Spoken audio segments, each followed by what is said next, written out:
La ofrecieron como una broma. No fue una frase que alguien murmurara entre risas. Fue una decisión, un gesto envuelto en facturas, en resentimientos guardados y en el cálculo frío de quien cree que la vida es un tablero que se mueve con fichas ajenas. Luna Ávila, con 23 años y una colección de cicatrices emocionales que ella misma escondía detrás de risas y pulseras hechas a mano, despertó un martes pensando que era un día más. No sospechó que aquel día la convertirían, sin su consentimiento, en el centro de un espectáculo diseñado para entretener a millones. Guadalajara era para Luna un mapa de memorias pequeñas. El barrio, la panadería de don Memo con su olor a masa recién horneada, la calle donde las sábanas se tendían con pinzas de colores y el puesto de libros usados donde su madre biológica, o al menos la idea de ella, le había dejado un legado en papel.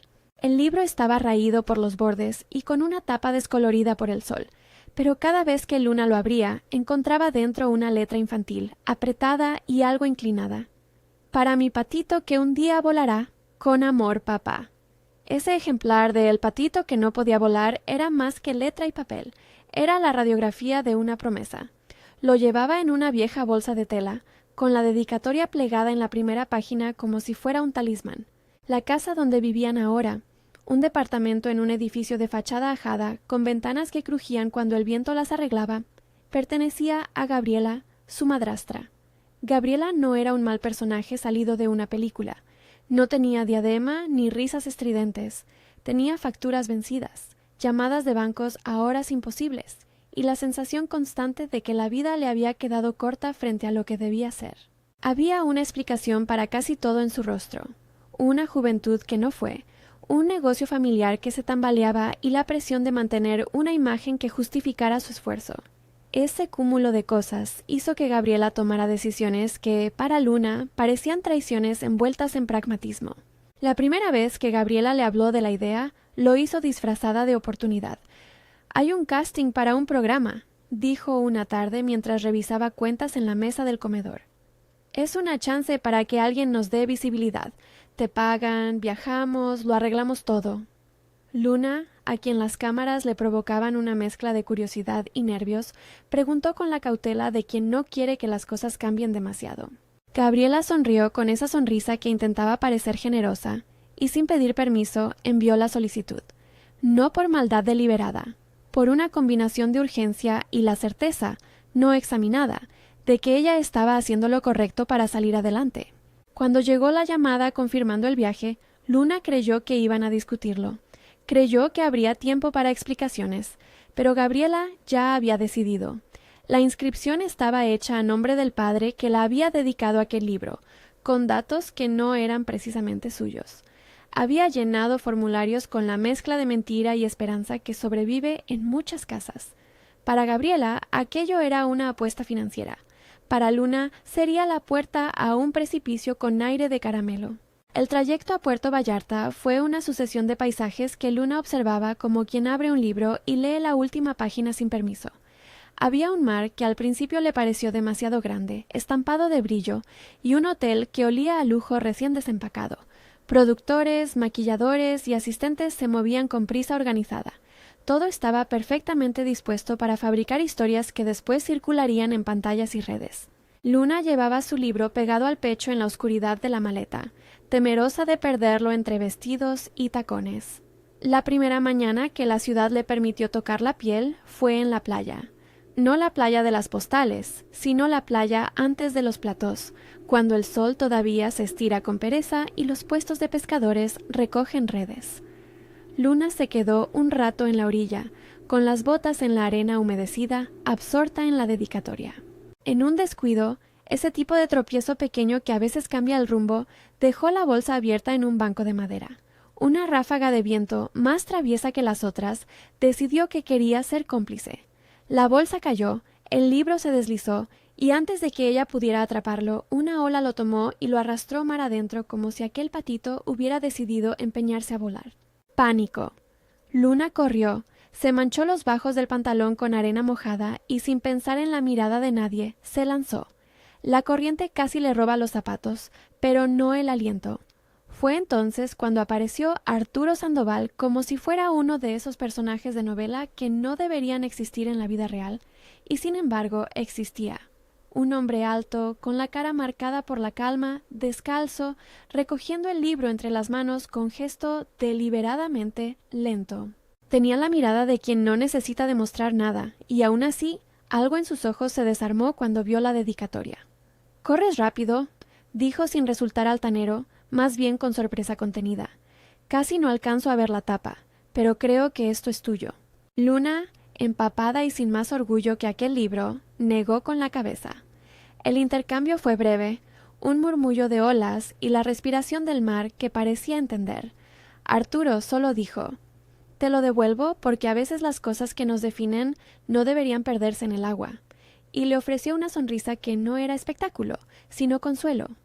Ella no supo, en ese momento, que ese gesto sería la primera mirada auténtica en medio de una multitud que comercia emociones. La mañana siguiente al encuentro, la producción organizó una sesión de bienvenida en el hotel.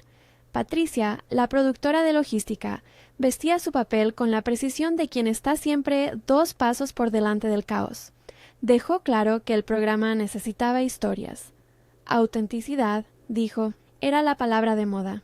Para Luna, la verdad era algo más pequeño y mucho más delicado. Su voz temblaba cuando presentó su historia, y en el plató, su sinceridad contrastó con los gestos estudiados de las demás concursantes. Valentina llegó como un vendaval elegante, tacones que marcaban un ritmo, sonrisa ensayada y un armario que parecía haber sido diseñado para cámara. Leticia, por su parte, tenía la profesionalidad en la postura. Maquillada sin estridencias, hablaba con respeto hasta cuando criticaba. Débora se sentó cerca de Gabriela, observando con esa mezcla de complicidad y distancia que tienen los espectadores que disfrutan ver cómo se cumple el guión del escándalo. En ese primer encuentro, Luna fue catalogada por muchos como la ingenua encantadora, etiqueta que la protegía y al mismo tiempo la dejaba en el centro de una expectativa que podía devorarla. La cena de bienvenida fue una de esas escenas que la tele adora. Velas, mantel blanco, un pastel espectacular y camareros moviéndose con coreografía silenciosa. Luna, con su vestido prestado y los nervios pintando sus manos, intentó seguir las reglas no escritas de ese mundo. Al llegar el postre, ocurrió el episodio que la haría pasar de simple participante a favorito de la audiencia. Una mala coordenada entre el camarero y un proveedor de la escenografía dejó a Luna enfrentada a una montaña de glaseado. En vez de esconderse, se encontró riendo de sí misma cuando el pastel decidió declarar la guerra al vestido. Con las manos llenas de crema, Luna no pudo evitar comentar en voz alta sobre lo absurdo de pretender que el mundo entero sabe comportarse correctamente frente a tanto azúcar. Su naturalidad fue un alivio que la cámara, implacable y cariñosa a la vez, no dejó pasar. La pieza viral no llegó por glamour, llegó por humanidad. Un clip de 30 segundos, Luna riendo con dedos empastados y diciendo algo sobre hablar con el queso, porque a veces lo único que entiende el cordero, circuló horas después en redes. La reacción fue inmediata. Corazones, compartidos, mensajes de gente que confesaba haber derramado algún pastel en el pasado. Entrar en la lista de favoritos no fue algo que Luna buscara. Fue algo que le ocurrió por ser exactamente quien era. La audiencia veía en ella a una persona real, con tropiezos y con un libro que olía a casa, mientras otros vendían promesas envueltas en brillo. Desde el otro lado de la cámara, Arturo observaba. No había acudido a formar parte del espectáculo. Era uno de los patrocinadores discretos del programa, dueño de empresas y con una inclinación por la filantropía que no llevaba fanfarrias. Le molestaba la forma en que se manipulaban las historias, pero le fascinaba la verdad cuando se le plantaba ante la cámara sin pedir permiso. Ver a Luna la primera semana no fue un capricho, fue un efecto colateral de su curiosidad. Sintió que había algo en aquella mujer que no cedía al show y aquello le irritó y le atrajo por igual. Las horas que siguieron se tradujeron en pequeños descubrimientos compartidos por los espectadores. Luna arreglando un pequeño desgarro en su vestido con una aguja prestada, su torpeza con los cubiertos que se convirtió en comedia, su risa franca que a veces hacía que alguien detuviera la grabación solo para escuchar. Patricia, convencida del potencial emocional que emanaba la concursante, empezó a planificar cómo potenciar esos momentos sin exprimirlos hasta que dejaran de ser sinceros.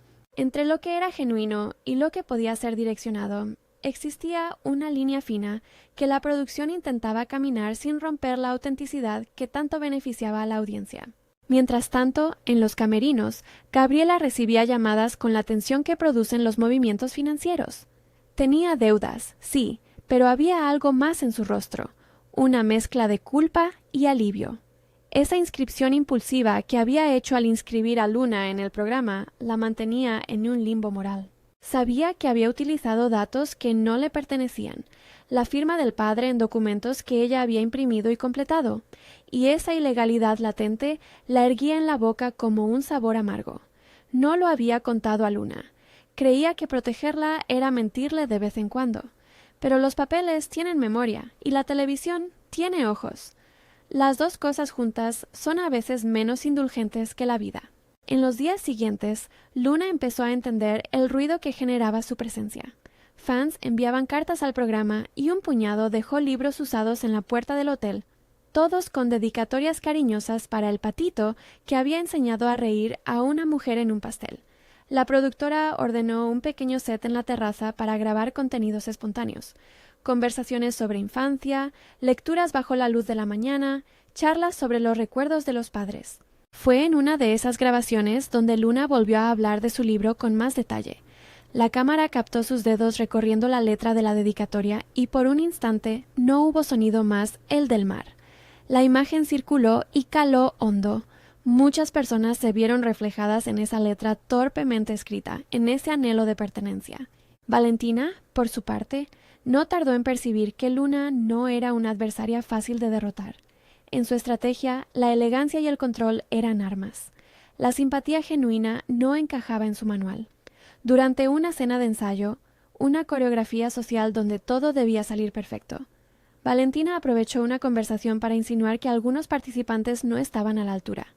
«El negocio es imagen», dijo con la precisión de quien practica su frase frente al espejo. Sus palabras, lanzadas como pequeñas cuchillas, tuvieron efecto en varios. Algunos productores las registraron como tensión útil, otros como ruido. Leticia, testigo de estos movimientos, no encontró sentido en humillar a alguien por su humildad. Creyó, en cambio, que la dignidad no debía rivalizar con el rating. La vida en el reality combinaba el espectáculo con la rutina. Hay que imaginar los días como un tablero de luces. Entrevistas en la mañana, retos en la tarde, grabaciones en la noche. Para Luna, cada actividad era una lección de adaptación.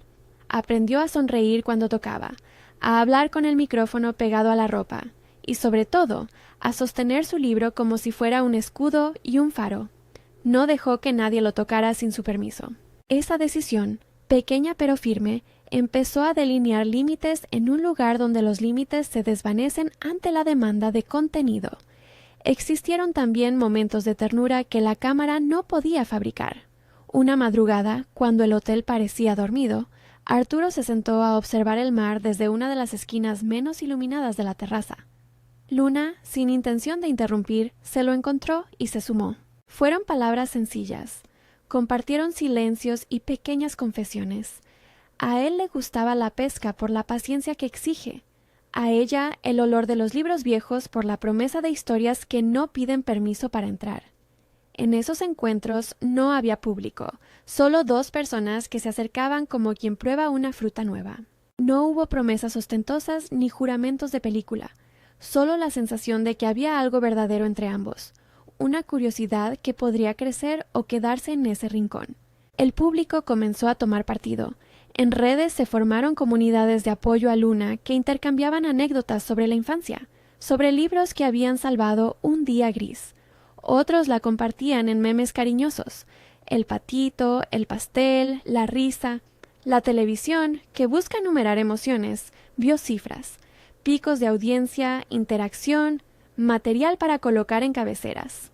Patricia, con su equipo, se afanaba en explotar sin romper, en dar tiempo para que la autenticidad se mostrara y no se agotara. Pero en paralelo a esa escena que parecía indicada para una comedia romántica, latía un motor oscuro y calculador. Gabriela recibió una notificación. Algún departamento legal del programa había empezado a revisar la documentación con más cuidado. Los formularios tenían que estar limpios. La cadena de custodia de las inscripciones apuntaba a verificar autenticidad. Lo que para Gabriela había sido una jugada de supervivencia, ahora podía convertirse en un problema serio. La presión sobre ella aumentó, no por la vergüenza pública, esa aún no había explotado, sino por lo que significaría para su vida económica que se descubriera la falsedad. Mientras tanto, la conciencia hacía pequeños ruidos en su interior. La idea de haber ofrecido a Luna como quien ofrece una plaza en un sorteo le pesaba como una prenda mal cortada. Valentina, al notar el afecto del público hacia Luna, trazó planes. No era maldad simple, era estrategia. Pensó que una situación embarazosa, una caída controlada o un gesto torpe armado por ella misma, bastaría para devolver el lugar que sentía propio. En ese momento comenzó a tejer pequeñas maniobras en voz baja, buscando complicidades. No era la única. Algunos de los asistentes de producción, pensando en el show, intentaron balancear la balanza. Pero la producción, aunque ávida de conflictos, también tenía cuidado con las leyes de la reputación. Un plan demasiado agresivo podía volverse un problema legal que arruinara la temporada. Y justo cuando todo parecía moverse en direcciones previsibles, la vida intervino con un detalle que nadie esperaba. Luna encontró una nota dentro del libro, escondida entre las páginas, que no recordaba haber visto antes. Era una frase escrita con esa letra menuda que revela prisa y ternura. Si alguna vez te pierdes, recuerda buscar el lugar donde guardaste la risa. La dedicatoria del padre, que había sido su faro, ahora se veía acompañada por una huella nueva. Alguien había entrado en el libro y había dejado una pequeña señal. Luna recordó, con una punzada de nostalgia, las historias que su madre biológica le contaba al leer, cómo los patitos tropiezan antes de volar y cómo la risa es, a veces, un mapa. La existencia de esa nota alimentó la curiosidad de los espectadores. Generó teorías en foros y comentarios que especulaban sobre un posible vínculo emocional más profundo detrás de la historia. Para Gabriela fue una oportunidad y una amenaza. Si la nota enriquecía la narración pública, podía convertir a Luna en un personaje aún más atractivo. Si alguien empezaba a mirar con lupa la procedencia de la inscripción y los documentos, la fragilidad de la elección de Gabriela quedaría al desnudo. Fue en la sesión de fotos oficial, una puesta en escena que el equipo había diseñado para mostrar a los participantes en su mejor luz, donde la tensión encontró su primer punto de quiebre. Los fotógrafos alinearon a las concursantes frente a un ventanal abierto al mar. Luces y reflectores ajustaban sombras. Luna, con su libro guardado en un bolso cercano, posó. Valentina, a su lado, apretó los labios en una sonrisa que no alcanzaba los ojos. Cuando uno de los asistentes subió a preparar un adorno floral, una maceta con una planta alta para dar volumen a la imagen, nadie imaginó que una cuerda mal anudada y una decisión calculada podrían convertir una toma hermosa en una escena que alteraría el curso del concurso. En el momento en que la maceta cayó, la cámara principal, la misma que llevaba la mirada de miles, enfocó el movimiento y la sorpresa. El golpe resonó como una campana. Luna giró en un reflejo, protectora de su libro que quedó lejos del peligro, pero el susto fue suficiente para alterar la dinámica del set. Se escucharon suspiros, se vieron miradas que cruzaron el estudio y en segundos, Patricia se plantó con su rostro de hierro suave exigiendo explicaciones. Valentina, en su sitio, sintió una satisfacción que no consiguió disimular del todo. Algunos en producción hablaron de accidente. Otros, los menos, notaron el pequeño hilo de nylon que se asomaba entre las flores, apenas perceptible. El ambiente se tensó. En cuestión de minutos, la mala sensación se convirtió en rumor. ¿Y si ha sido intencionado? Alguien llamó a revisión de las cámaras y a revisar la rigidez de los soportes. El concurso, que hasta ese momento había sido un teatro de momentos y emociones, mostraba ahora su lado menos amable. La posibilidad real de que la manipulación pasara de lo emocional a lo físico. Esa caída no rompió nada de forma definitiva, pero dejó una marca. Luna confundida y con el pulso acelerado, sintió que aquella noche el mundo le hablaba en tonos que aún no conocía. Arturo, desde el graderío donde a veces se sentaba para observar sin ser observado, frunció el ceño, no por el peligro en sí, sino por la sensación de que había alguien dispuesto a dirigir la escena desde las sombras. Patricia, que veía el problema como riesgo y oportunidad a la vez, convocó una reunión interna para decidir qué imagen transmitir. Tenemos que proteger a los concursantes, pero no podemos dejar que esto desvíe el foco, dijo con la voz que intenta ser conciliadora y eficiente. En su habitación, Luna abrió el libro y volvió a rozar la letra del padre. La nota de la que nadie más hablaba le pareció, por un momento, la única verdad inquebrantable dentro de un océano de apariencias. No quería ser el objeto de una broma. No quería que su vida fuera discutida en mesas de edición y en chats anónimos. Sin embargo, algo en su pecho también se despertó. Una pequeña llama de valor que le decía que, si la vida la había llevado hasta allí, tal vez podría usar aquello para algo que no dañara a nadie, para devolver el sentido de su libro a otros. Al otro lado del hotel, Gabriela miraba su teléfono y respiraba de vez en cuando de forma corta, como quien sostiene una respiración larga esperando que no llegue el agua. Las consecuencias de su decisión empezaban a dibujarse en la pantalla. Mensajes de abogados que preguntaban por la documentación, recomendaciones para ser transparentes con tal o cual departamento. La sensación de vértigo no era solo por el posible daño reputacional, era por la posibilidad real de enfrentar repercusiones económicas que la devolverían al lugar donde estuvo antes, en la cola de cuentas sin pagar y en la sensación de insuficiencia. La noche cayó con la promesa de más imágenes, pero también con una certeza inquietante, que las piezas del tablero empezaban a moverse en direcciones que ninguno controlaba del todo. Luna, con su libro apretado al pecho, se quedó mirando una foto de su padre en la que él sonreía con algo de tristeza. Se preguntó si alguna vez le habría imaginado envuelta en ese ruido de cámaras. No tenía respuestas, solo la convicción de seguir siendo ella misma, con todo lo torpe y espléndida que eso podía ser. Unos pasillos más abajo, Valentina tomaba notas en su cuaderno y con ungüento de seguridad planeaba su siguiente movimiento.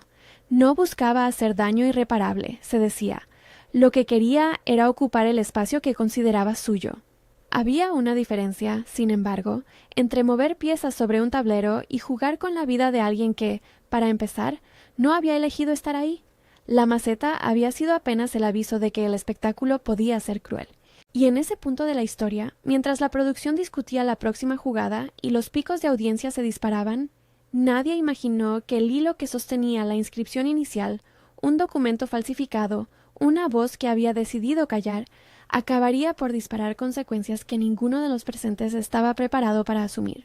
La brisa marina siguió entrando por las ventanas del hotel, arrastrando consigo un olor a sal y promesas. Luna se quedó dormida con el libro abierto sobre la mesa de noche, y su dedicatoria iluminada por la lámpara parecía decirle que, aunque la vida la hubiera empujado a una broma, todavía tenía la última palabra en cómo respondería.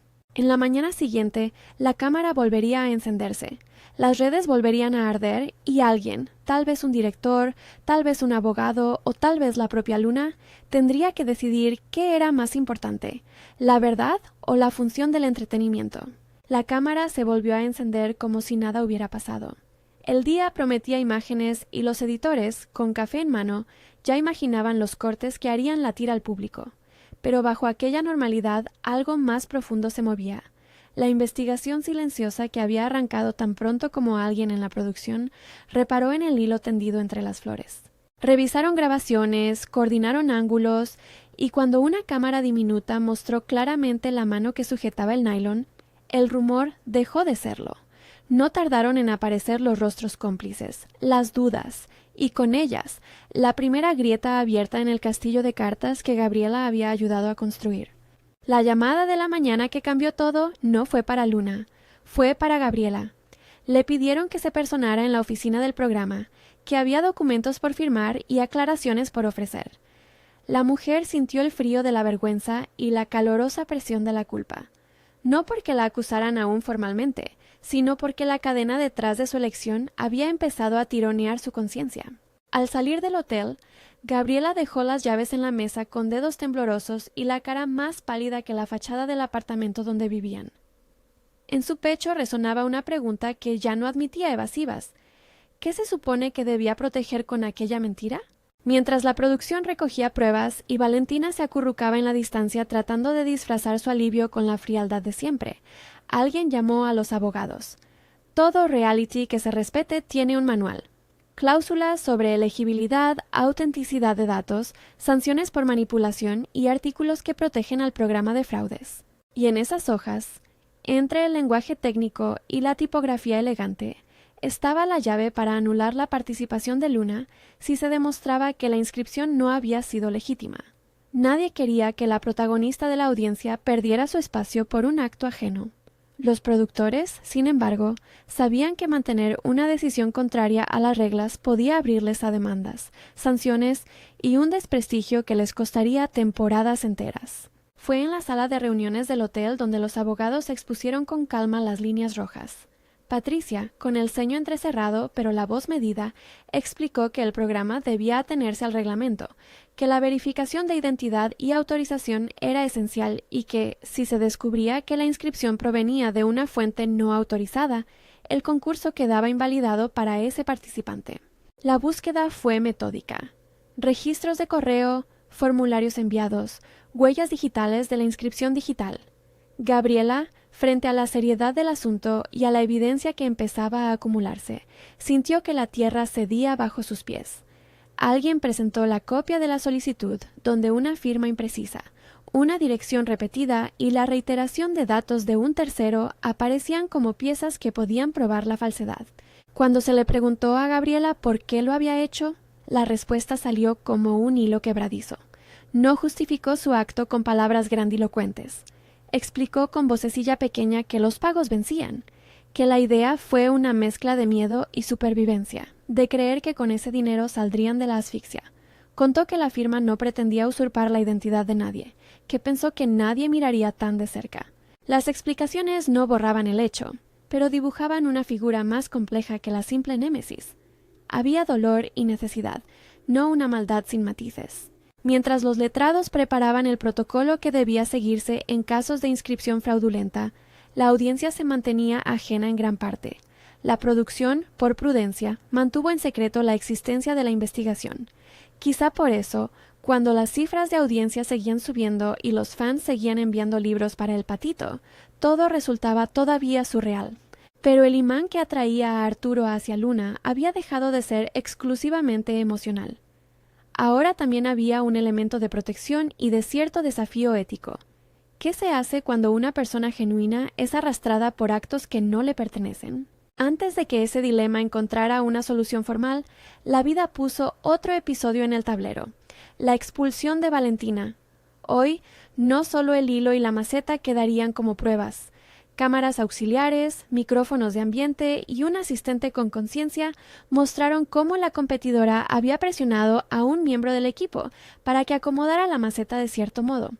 La evidencia fue clara y suficiente para que la dirección decidiera cortar por lo sano. La expulsión no fue un evento escandaloso con gritos, fue una escena fría y legal.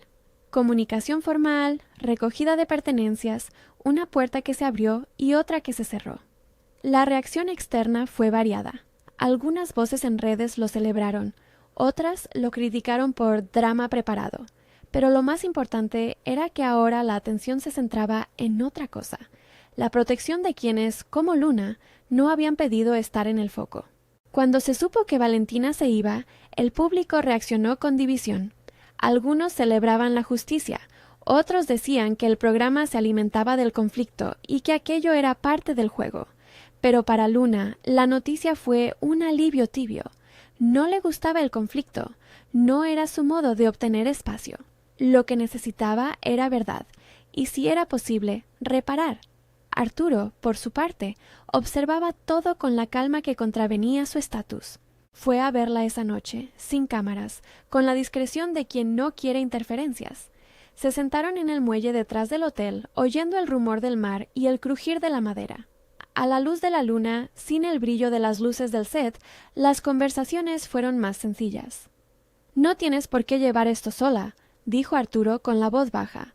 Que te hayan inscrito sin permiso es una violación. No es culpa tuya. Luna lo miró y por primera vez en semanas dejó que la tristeza se mostrara sin la necesidad de convertirla en sonrisa para otros. Me da miedo todo esto, respondió ella. Me da miedo perder lo poco que tengo, que mi historia deje de ser mía y que todo termine como un truco en una caja. Él la escuchó, tomó su mano sin fanfarrias y la apretó con delicadeza. No la consoló con promesas, ofreció compañía. Esa compañía, hablada y silenciosa, empezó a transformarse en una confianza que sería decisiva en lo que vino después. Pasaron los días y la investigación siguió su curso. Hubo llamadas nocturnas con abogados, reuniones con el departamento legal del programa y un punto que todos conocían, pero nadie quería decir en voz alta.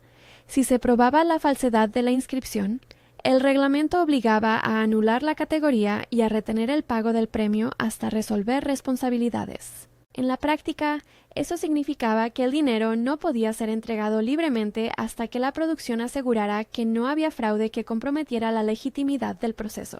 Para Gabriela, la posibilidad de perder cualquier beneficio económico que hubiese soñado con obtener la asustaba. Para Luna, la incertidumbre dolía. Era un viernes cuando la decisión cayó como una ola. La documentación mostraba que la inscripción había sido introducida con datos de un tercero sin la autorización correspondiente.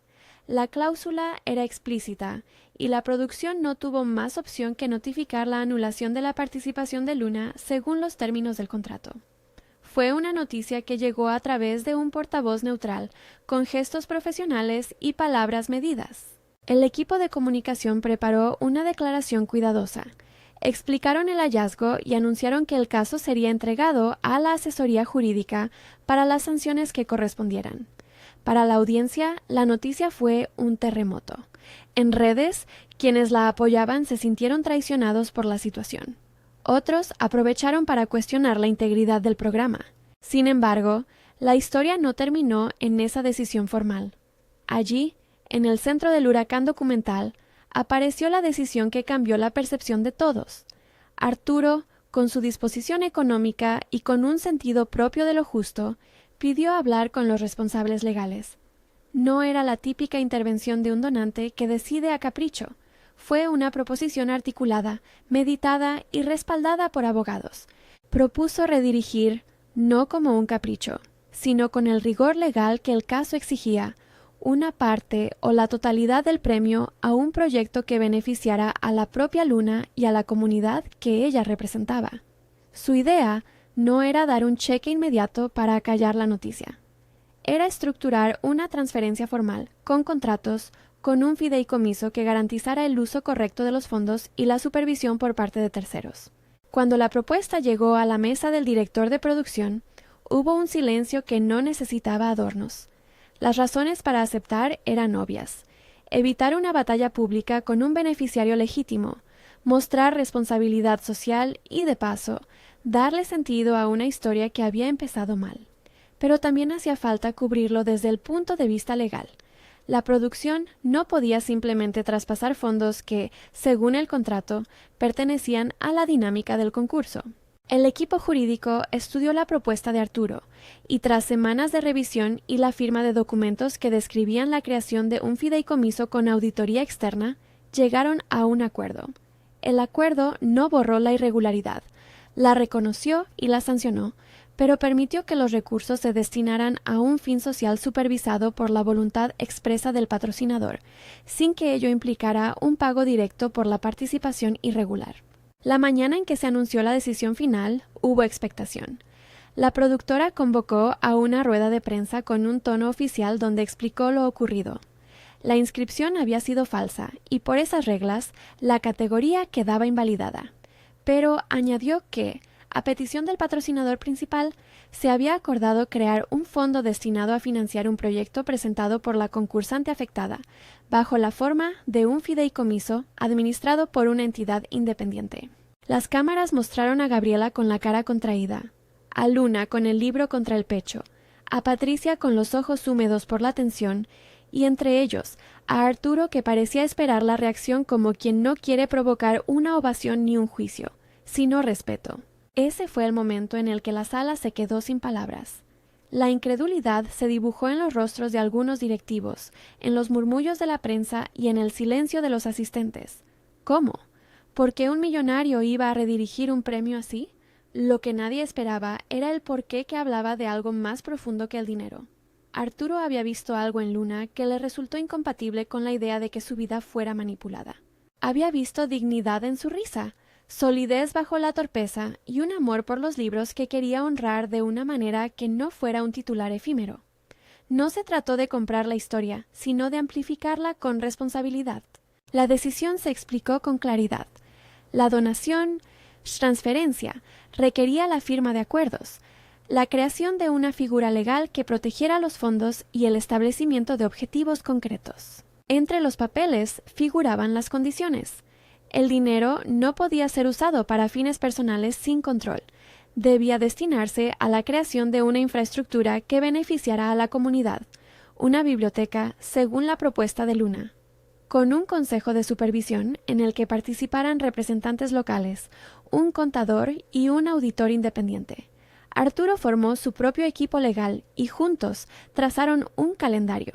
Empezó entonces un trámite que no fue instantáneo ni exento de papeleo, pero sí claro y transparente. Lo que aquello provocó en la sala fue una mezcla de asombro y ternura.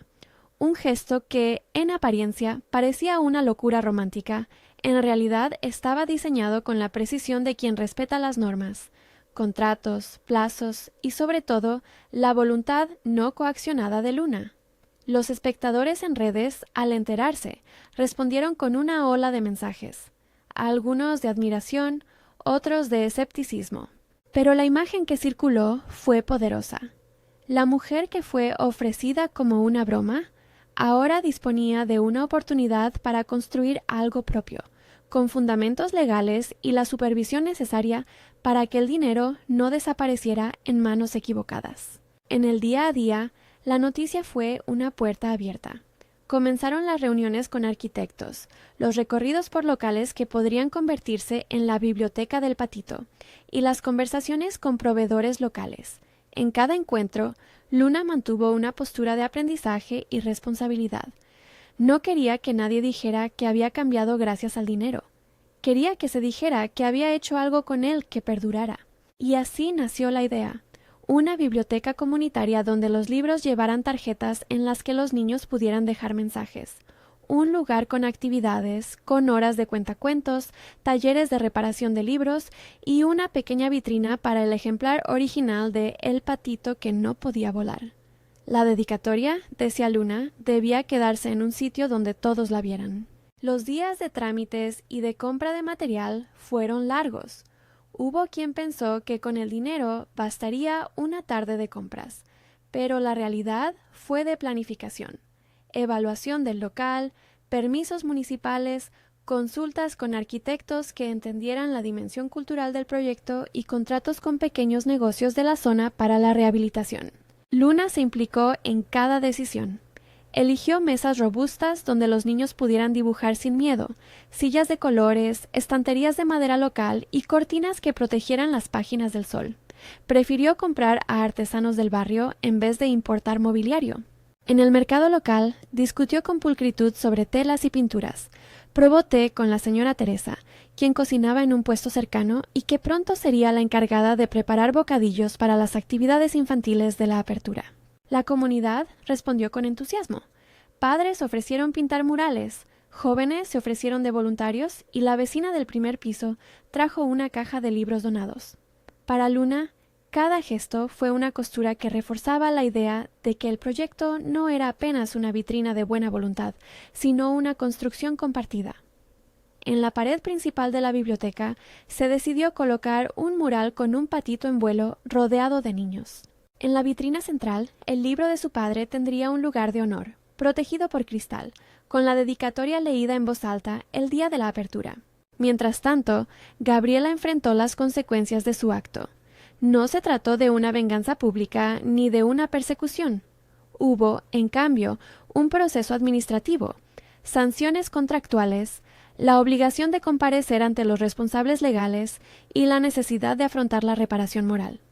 Gabriela ofreció disculpas públicas y privadas. Entendió que su acto había puesto en riesgo a la persona que amparaba y con honestidad tarda aceptó participar en el proyecto ayudando en lo que pudiera. Llevó cajas de libros, consiguió contactos de reparación y asistió a reuniones para apoyar la logística. No fue una redención instantánea ni un perdón sin matices. Fue un proceso doloroso y a la vez humano. No borró lo ocurrido, pero ayudó a construir caminos de reparación. El romance entre Luna y Arturo siguió cocinándose en la privacidad y en pequeños gestos. No fue una película acelerada por la cámara, sino una acumulación de instantes. Él aprendió a reír con ella cuando el pan se quemaba en la cocina de la cabaña que les alquiló un día para descansar. Ella lo escuchó cuando, con timidez, le contó que su vida había estado marcada por la necesidad de cuidar el legado de una familia y que el dinero, para él, era un medio, no una celebración. En un atardecer en el lago, con un picnic improvisado donde los sándwiches resultaron desiguales pero sabrosos, Arturo le habló de una mujer que amaba la honestidad por encima de los aplausos y le ofreció, poco a poco, no un rescate, sino una alianza. «No quiero que el dinero sea la historia entre nosotros», dijo él mirando el reflejo del sol en el agua. «Quiero conocerte sin condiciones». «Y yo», contestó Luna, «no quiero que me rescates. Quiero que, si estamos, sea porque elegimos estar». Fue una conversación que no necesitó más. La elección fue mutua, sin camisas brillantes ni testimonios arreglados. Lo que vino después fueron pequeñas pruebas de confianza. Él la presentaba en reuniones sin hacer alarde. Ella aceptaba ir a sus lugares con la naturalidad de quien no pretende cambiar su origen. Entre paseos por el mercado y tardes en la biblioteca improvisada, la relación creció con la paciencia de un libro que se abre página a página. A medida que la biblioteca tomaba forma, la historia de su creación circulaba con ternura. Los medios, que al principio habían visto un reality más, ahora narraban la transformación. De broma a proyecto, de burla a posibilidad. Las imágenes de niños rodeando estanterías, de Teresa repartiendo galletas en las primeras actividades, y de Luna leyendo El patito que no podía volar con voz temblorosa, se viralizaron por motivos distintos, por la emoción que despertaban y por la sensación de que algo genuino había surgido del desastre. En ese proceso, la figura de Arturo dejó de ser un mero patrocinador para ser, a ojos de muchos, un aliado que respetó normas y propuso soluciones con transparencia. En las semanas siguientes se sucedieron jornadas de trabajo comunitario para acondicionar el local. Hubo momentos imprevistos, una tubería que estalló y que casi obliga a retrasar la apertura, un proveedor que no cumplió con el plazo, horas de pintura hasta que el mural quedó justo como Luna lo imaginó. Pero también hubo risa, muchas risas, y la presencia de niños que, sin saber por qué, traían sus voces y sus manos para ayudar. El libro del patito fue restaurado por un restaurador voluntario que lo limpió y reforzó las páginas. La dedicatoria quedó legible, y en su interior se añadió una tarjeta donde cualquiera pudiera escribir palabras de aliento para quien necesitara leerlas en el futuro. En ese canto de esfuerzo colectivo surgió una escena que muchos recordaron. La primera vez que Luna vio a Teresa colocar una placa en la entrada con el nombre elegido por la comunidad. Biblioteca del Patito, decía la placa en letras sencillas. Luna no pudo contener las lágrimas. Allí, en la puerta, con manos manchadas de pintura y con el libro seguro contra su pecho, leyó en voz alta una pequeña nota que había preparado. Habló de pertenencia, de cómo los libros habían sido su refugio y de su deseo de que ese refugio ahora fuera para otros. Detrás de ella, Arturo aplaudía sin estridencias. No hubo fuegos artificiales, solo un aplauso lento que recogió el trabajo de muchos. La apertura fue sobria y emotiva. Llegaron vecinos, padres, cámaras que ya no buscaban el escándalo, sino la historia que volvía a cobrar sentido. Los niños corretearon entre estantes, eligieron libros y dejaron tarjetas con dibujos y frases que hablaban de patitos, de vuelo y de deseos. La vitrina donde reposaba el ejemplar original se llenó de miradas. La dedicatoria se leyó en voz alta y muchos escucharon con atención. Algunos aprovecharon para dejar mensajes de agradecimiento. Otros simplemente se sentaron a leer. En un rincón, una pequeña mesa con pegamento, hilos y papel invitaba a reparar libros viejos. La biblioteca no prometía resolverlo todo. Prometía abrir un espacio para que la lectura sembrara preguntas y certezas. Mientras tanto, en la ciudad se tejía otra escena menos pública, pero igual de significativa: la formalización del acuerdo legal que enviaría los fondos a un fideicomiso administrado por una entidad sin ánimo de lucro. Los abogados firmaron, los sellos fueron puestos, y con una transparencia inusual se estableció un calendario para la entrega paulatina de fondos, conforme al avance del proyecto. No fue una transferencia inmediata ni un cheque con nombres grandes. Fue una construcción legal con plazos y metas. Para muchos, ese gesto fue la prueba de que el dinero puede ser una herramienta bien administrada y que la voluntad de un individuo puede convertirse en legado si se hace con responsabilidad. Con la biblioteca abierta y la legalidad asegurada, la vida de Luna empezó a cambiar de forma gradual y real. Dejó de sentirse solo como un personaje en una historia televisiva y pasó a ser la artífice de un espacio comunitario. Siguió yendo al mercado, siguió prendada por el olor a pan de Don Memo y por las tardes en las que los niños la llamaban para leer. Esos elementos, las pequeñas rutinas, se mantuvieron como anclas frente a la corriente de visibilidad que todavía la rodeaba. Fue en uno de esos atardeceres, mientras recogía sillas después de una actividad infantil, cuando Arturo tomó una decisión que cerró uno de los círculos de su relación con Luna. No fue en público, no fue una escena armada, sino un encuentro íntimo en la orilla donde todo había comenzado. El hombre llegó con una pequeña caja, con la timidez de quien ha aprendido a respetar los momentos. Se sentaron en la arena y él habló, con voz contenida pero honesta. «Has convertido un episodio terrible en algo hermoso», dijo. «Me gustaría que si algún día decides compartir la vida conmigo, sea porque tú lo eliges, no por lo que yo pueda ofrecer». De la caja sacó un anillo con una pequeña esmeralda, sencillo y clásico, como si hubiera buscado algo que no impresionara por opulencia sino por sentido. Luna, sorprendida, no simuló sorpresa de película. Sus ojos se llenaron de lágrimas de la misma manera en que lo hicieron la primera vez que el libro se le escapó entre las olas. Aceptó sin prisa. No hubo declaraciones ante cámaras, no hubo sentencias. Solo la claridad de dos personas que, en medio del ruido, eligieron seguir juntas. Las celebraciones vinieron después, con una ceremonia íntima en la playa, rodeados por quienes habían participado en la biblioteca, por Teresa con su guiso y por los vecinos que habían visto el proceso nacer. No fue una boda de revista, fue una reunión de abrazos, de risas y de mesas largas donde la gente compartió comida y pequeños discursos. Gabriela estuvo allí, con su voz aún algo insegura, pidiendo perdón a Luna en voz baja y ofreciendo su ayuda permanente al proyecto. Valentina no asistió. Había decidido apartarse y reconstruir su carrera fuera del show. El gesto final del día no fue un discurso grandioso, sino la simple promesa que ambos se hicieron: cuidarse sin medidas de poder, quererse sin transacciones. El epílogo de esta historia no sería ni un titular ni una foto viral. El cierre fue menos ostentoso y más duradero.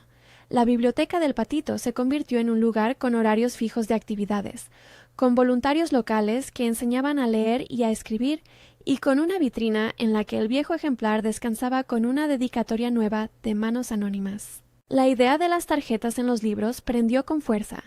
Niños pegaban pequeñas notas donde dejaban mensajes para otros lectores. Algunos eran dibujos, otros frases sencillas como «lee con calma» o «vale la pena intentarlo». La iniciativa creó una cadena de afecto que se propagó a barrios cercanos. Con el paso de los meses, la visibilidad que el programa había dado terminó por convertirse en una herramienta para la comunidad. Escuelas pidieron visitas, asociaciones culturales ofrecieron talleres y la biblioteca empezó a recibir donaciones regulares. La administración del fideicomiso funcionó de manera transparente. Informes periódicos, auditorías y un comité que supervisaba el uso de fondos para asegurar que todo cumpliera el objetivo inicial: fomentar la lectura y apoyar a la infancia local. Para quienes miraban desde fuera, aquello reafirmó que un error puede ser corregido con honestidad y estructura. Una tarde, años después, Luna regresó a la playa donde todo había comenzado. Caminó hasta el mismo banco de madera y sacó el libro de la vitrina, esta vez una réplica para preservarlo. Lo abrió y leyó en voz alta la dedicatoria de su padre. No había cámaras ni producción. Solo el mar, las gaviotas y la certeza de que su historia ya no era un objeto para la audiencia. sino un legado compartido. A su lado, Arturo la miraba con serenidad. Detrás, la silueta de la biblioteca asomaba en la distancia como un faro que mantenía viva la promesa. El último gesto simbólico se dio en la vitrina. Junto al libro original, colocaron una tarjeta doblada. En ella, con letra de una mano anónima, alguien había escrito: «Para quien busque un lugar donde su risa encuentre casa». Luna sonrió, porque entendió que lo que de verdad había cambiado no fue el brillo de una pantalla, sino el espacio que se abrió para que otros también encontraran su sitio. Si esta historia te ha conmovido, valora el relato y suscríbete para descubrir más historias que nos recuerdan que la dignidad y la autenticidad pueden transformar hasta lo que comienza como broma.